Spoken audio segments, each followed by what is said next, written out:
Rolling Quebec Romeo is over Preston Lake at 2,000 feet, inbound for landing. Information Lima. Rolling Quebec Romeo, report Victoria Square, Buttonville, altimeter 29990. Rolling Quebec Romeo. Oscar Tango Charlie, number 1.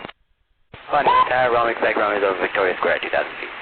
Rolling Quebec Romeo, Navajo is just off your southwest now by about a mile, climbing out eastbound. Victor New Mike has the traffic. Victor New Mike, thank you. Romeo Quebec Romeo, join the right downwind, Romeo 33, report turning right base. Rolling Quebec Romeo. Buttonville ground, Cessna 172, Golf Oscar Tango Charlie. Oscar Tango Charlie, ground. Ground Oscar Tango Charlie from the main April with information. Lima, request taxi instructions for circuit.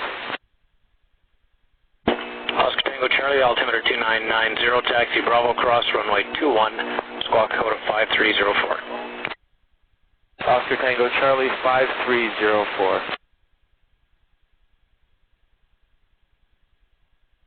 Buttonville ground, Foxtrot, Sir Charlie Foxtrot ground.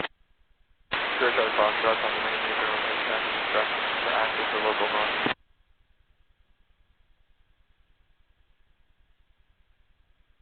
Sir Charlie Foxtrot, altimeter 2990, taxi Bravo cross runway 21, squawk 5314.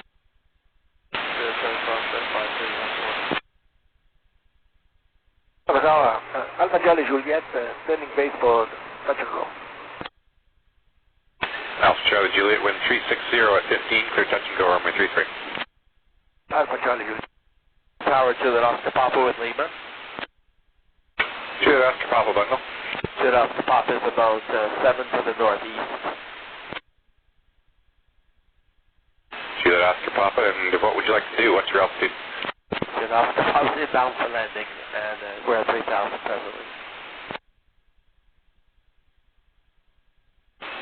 Juliet Oscar Papa, report 3 miles northeast, Buttonville, altimeter 29990. And just staying in your location? Presently we're 6.5 just northeast. Juliet Oscar Papa, thank you. Do you have a transponder? It's with service, but it's not working this week. Okay, thanks. And report 3 miles northeast. Juliet Oscar Papa. Alpha Charlie Juliet, short final. Alpha Charlie Juliet, I did clear you. You are clear touch and go, runway 33, and the wind again 010 at 15. Alpha Charlie.